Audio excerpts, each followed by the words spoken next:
Before Christmas, I said on my last YouTube video that I was going to be doing a new layout, and that was going to be the Northern Line junction of layout, in terms of this will be the layout that I'll know for the future on the YouTube channel.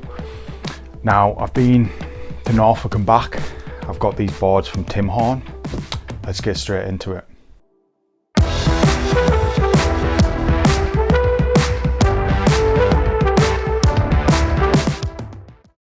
So before Christmas, I had a plan that I was going to get rid of a couple of layouts and actually build my own, because at the club I've been known to not build my own layout and just buy one if I see one on Facebook Marketplace, and I have been terrible for that. From Bescar Lane to the 2am gauge layout, Kexby, another layout that we'll talk about on another video. I've been pretty terrible for it, and I was like, do you know what, that makes sense. Why am I buying other people's creations when I should just build my own? Because I love building layouts. I'm enjoying building Leslie Road TMD, but yeah, I'm not quite finished it, but that's going to be another video as well. That's going to progress quite quickly, quite soon. And I thought, well, the whole reason I got Kexby was a unfinished project. It was like 80% done, it just needed finishing, but it held me back because of the station.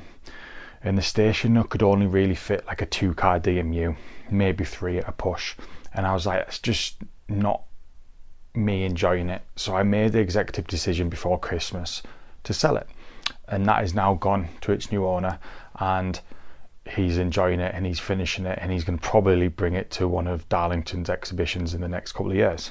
So we're looking forward to seeing that. Now, I had the plan of building something heritage, something familiar with a little bit of a modern era twist. And I've come up with this plan that I'm going to go through on any rail soon and show you guys what I've come up with and just see what you guys think.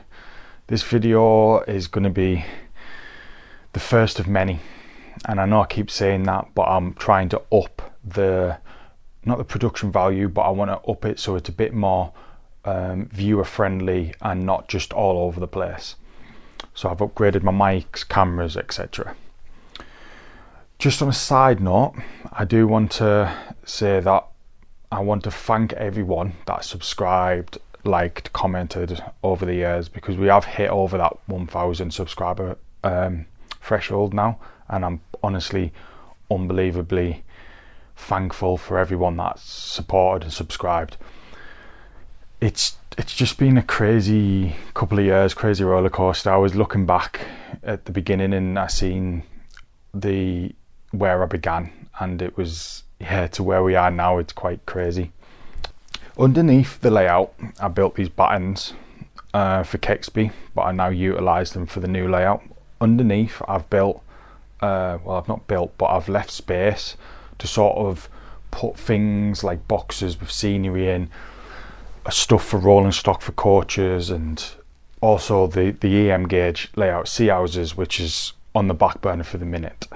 And it's just sort of opened up a lot more space for me to be able to move about, work on things, talk. I'm going to slowly move over to Leslie Road and do the same idea, because at the minute I've got Bescar Lane underneath, and although Bescar Lane's now complete, I would like some more space. And I'm not going to talk about it too much in this video, but I've got an N-gauge layout behind me. Yes, N-gauge, I know, which is Midford Yard. And Midford Yard I came across on Facebook, funny enough, and it was about to be sort of stripped down and used for parts by the owner because no one wanted it. And you'll see in a couple of clips how unbelievably beautiful the layout is, and I've already had a couple of clips on Facebook already that's done thousands of likes, and people go, oh, that's Midford Yard, and I didn't realise or know the backstory to it. But it seems to be quite a popular N-gauge layout, so I'm going to do a separate video on that, because I've got a few more bits coming from the owner, or the previous owner, like rolling stock that used to run on it. So then once I've got that, I'll do a proper video and we can have trains running. But the main reason I got it is because I just wanted a little roundy to just run trains while I'm working on things. So yeah, I've got that. So no more layout buying after that, I promise. But anyway, enough talking. Let's go up to the office and I'll explain to you guys the new layout. So anytime that I look at building like another layout, I always use this software that's on the screen now, which is AnyRail. Now, AnyRail is a free software that you can use where you can add things like track work from various gauges, HO, TT, anything, Pico. So say for instance, I don't know, I wanted to use some bullhead. I've got all the bullhead options there, and it constantly gets regularly updated. Now, as for the free software, it limits you to the amount of like parts that you put onto the screen. I can't remember exactly how many items that you can get on the screen, but for example, I don't know, say 30, you can put 30 lengths of track down and then it won't let you do any more. Now, I think off the top of my head that it's somewhere in the round about the £40 mark. And that's for lifetime access of AnyRail. And then you can put unlimited amounts of track work, scenery. It even has to the point if you go in objects, it's got trees and it's got signals. And then if you go and like use your objects, you can go to like, I don't know, for example, I wanted to go to Bachman. It'll bring up like your Bachman Scenecraft items, so like your free road engine sheds and things like that. Now, it's a very good software to use, and I used it when I did Leslie Road TMD. But the only thing with it is you'll make a plan and you'll go to utilize that plan on the layout, and in the end, what tends to happen is you'll sort of loosely use the plan. So I'm going to show you the plan for the new layout, and it's how I want it, but it's whether or not it's going to work. So I'm going to just open up the plan. I've currently named it just Northern Line Junction for now. So I'll just scoot this across. This is the plan. Now, I'm very excited about this because I've pretty much got all the track, all the points, and near enough all the buildings as well. So it's just a case of sticking to the plan really, or sticking to it as close as I can. Now, you can probably see that this here is going to be a turntable. Now, I've measured that off the Helgian one, but I'm sort of leaning towards the Pico one because it's, well, one, it's cheaper, and two, I feel like I can customize it a bit more and not worry about damaging it, if that makes sense. Because I think the Pico one you could probably pick up for about £50 second hand in good condition, where the Helgian one you're looking at like £200 plus, probably even more. So obviously you've got that to sort of think about. Unfortunately, the Pico and the Helgian turntables are not on AnyRail at the minute, but they might be in the future. Because like I say, you can basically get free updates and stuff like that with the lifetime access on AnyRail.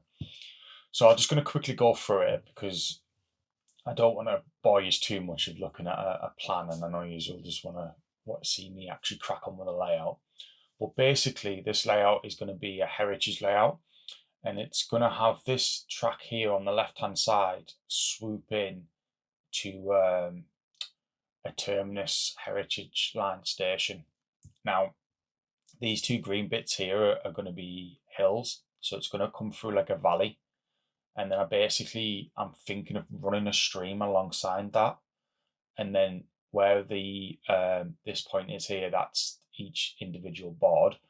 I sort of want it to come across the board into the second board and then underneath, so there's a bit of a bridge here, but I'm just not sure yet because I don't know. I'm unsure because I don't know whether if I want to cut into the board to drop it a bit, that I'm going to lose the structural integrity of the board.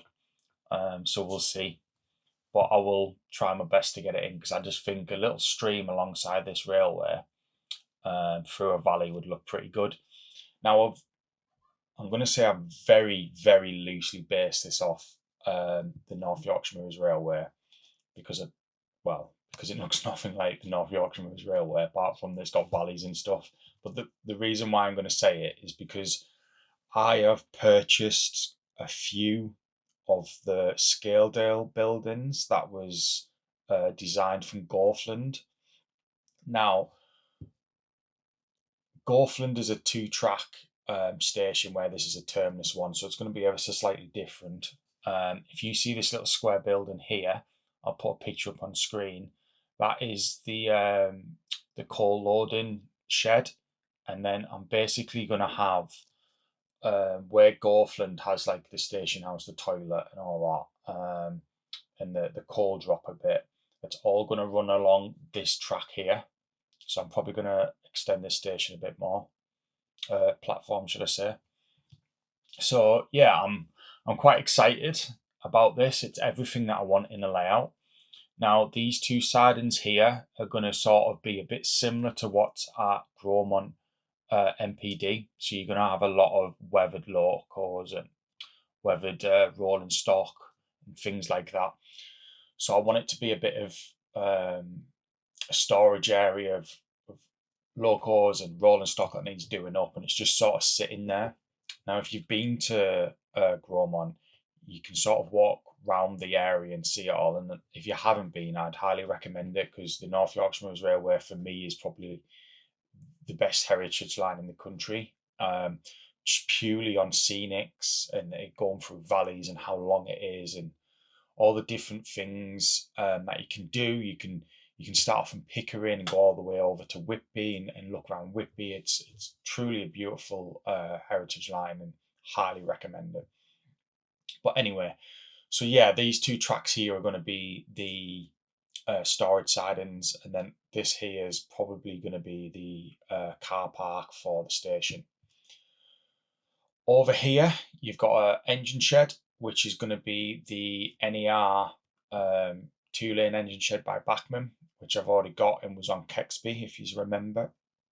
And then I've got another storage side in here, which I was debating having like a coal dropper to fill up your tenders, but I don't know if the Scenecraft one will look too big and out of place, so I'm sort of going to gauge that once the track's down. And then, like you say, you've got a double slip here, and then that's just going to be alongside him, where I think I'm going to sit the Bachmann ransom crane. I'm on the lookout for the red one. Now, if anyone has one and they don't want it, please contact me in the comments below, and I will buy it off you, as long as it's not crazy amounts of money. But yeah, that's going to be just a siding, and probably going to have the crane in. Now, when it came to stations, I've always wanted to have a station big enough to sort of fit a decent sized loco in. And what you can do on any rail is actually add coaches to sort of gauge how big a station you need, or just if you wanted scenery.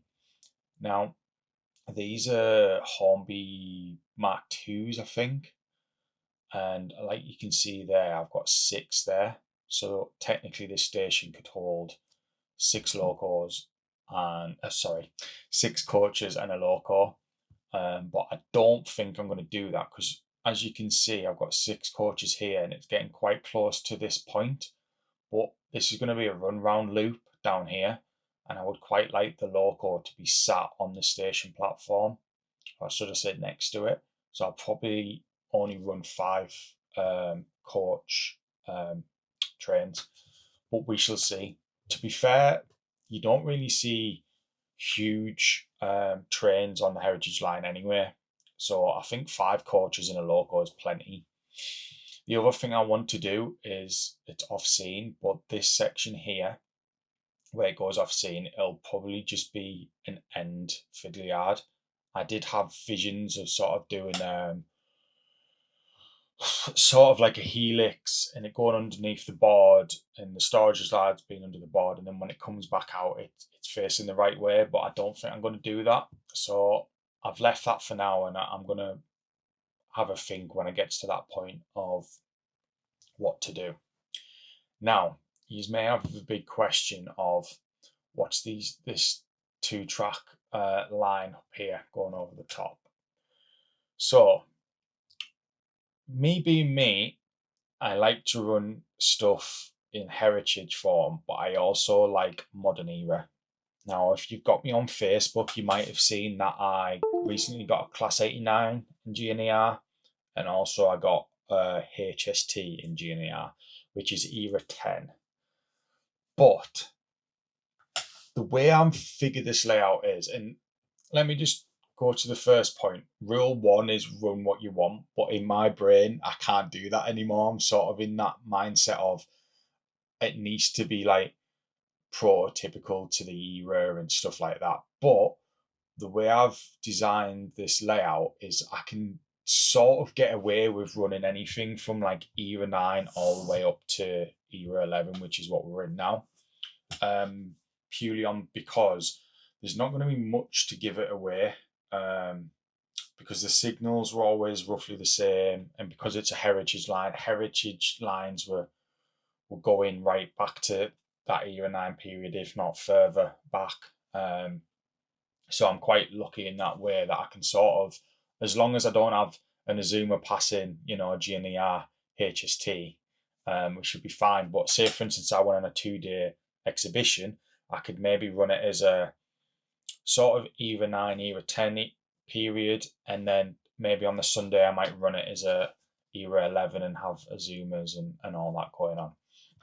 So this is going to be a 2-track main line, and what it's going to do is it's going to run right at the back of the layout, and at the front of the layout, sorry, at the front of this track here, it's going to have potentially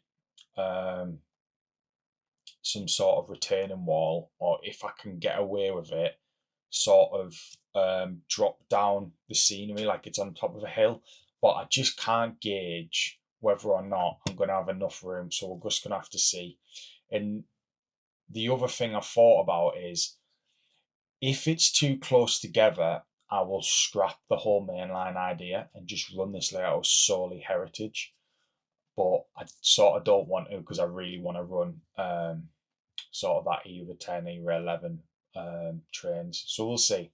But my thought is it would look really good if I can get this 2-line main line sort of coming off over the back and then over like a viaduct. Now I know these 2 green blobs here that are sort of depicting the hills. It will drop down quite a lot, should I say. So I do want to have at least 2 to 3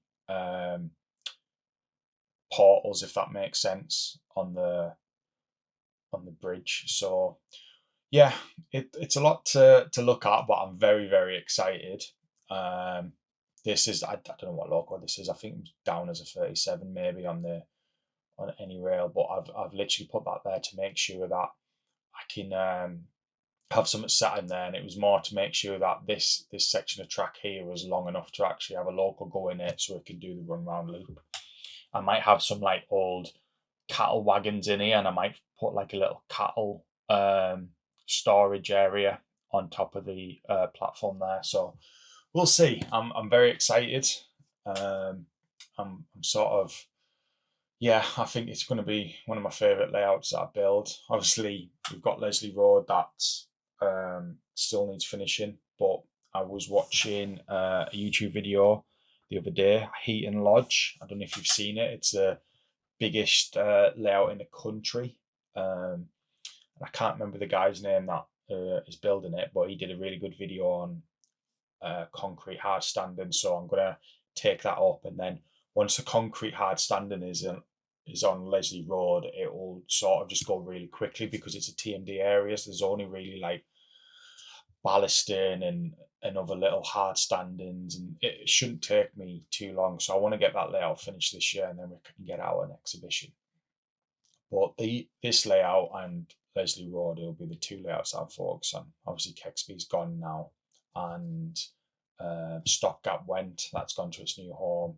So I've only got the EM gauge layout, which is just on the back burner for now because I've got to completely rewire that. We've also got Alice Lane here, which was the micro series, which is it's good for what it does. It's nice to just run some trains and have a little bit of shunting going on when I'm in the office. And then we've obviously got Bescar Lane as well, which is complete. So yeah, the two main focuses this year is this layout and Leslie Road.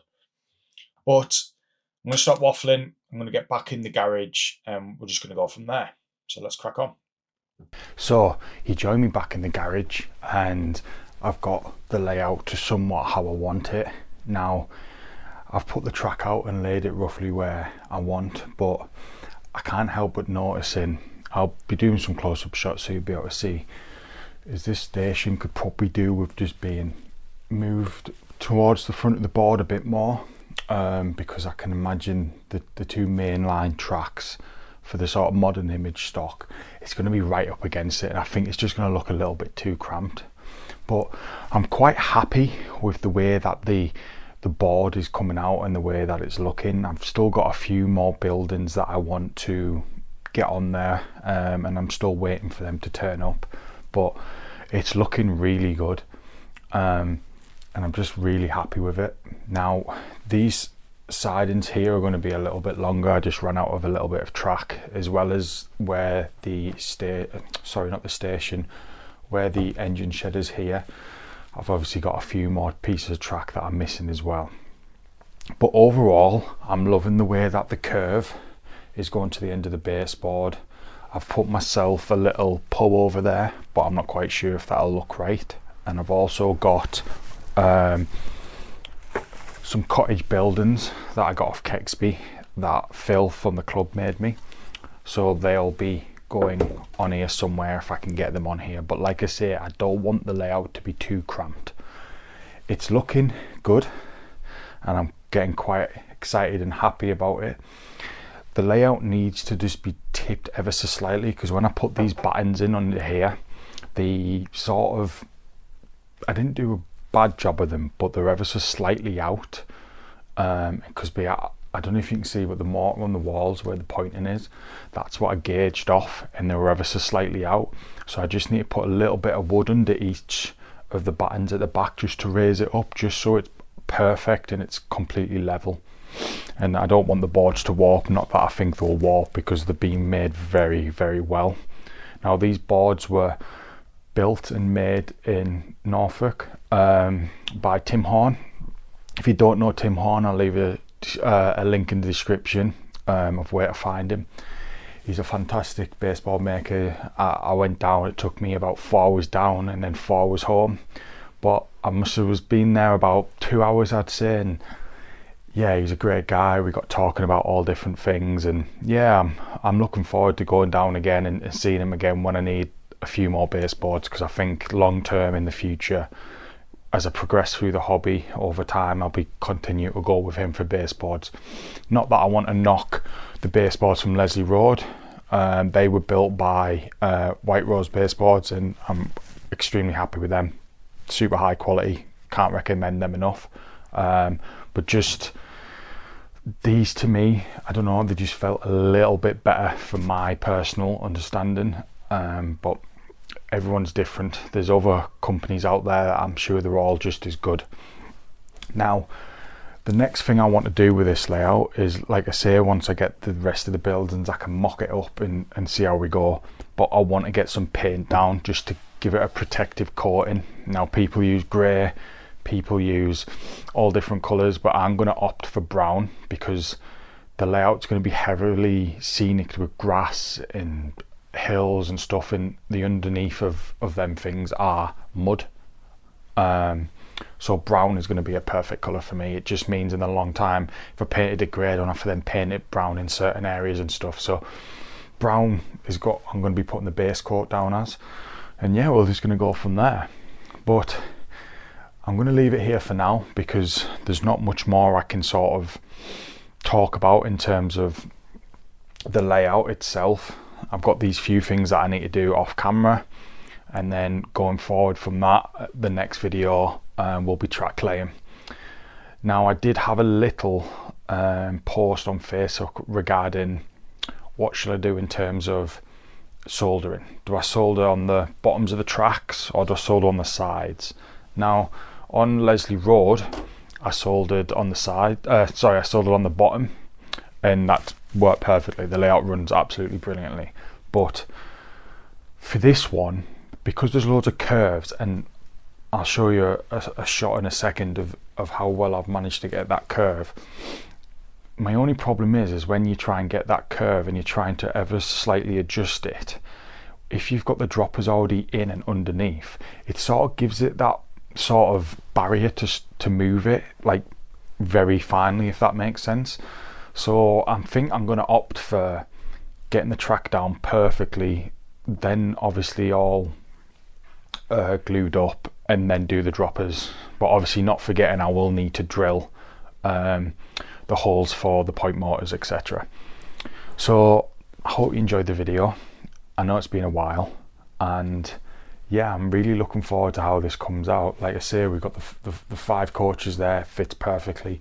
Everything is sort of fitting perfectly. I just need to sort of curve this station back this way a lot more, just so it takes off more, like sort of gives me more space at the back to see if I can fit that 2-line station in. Now, if you enjoyed this video, please give it a like, subscribe, and I'll see you in the next one. Thank you.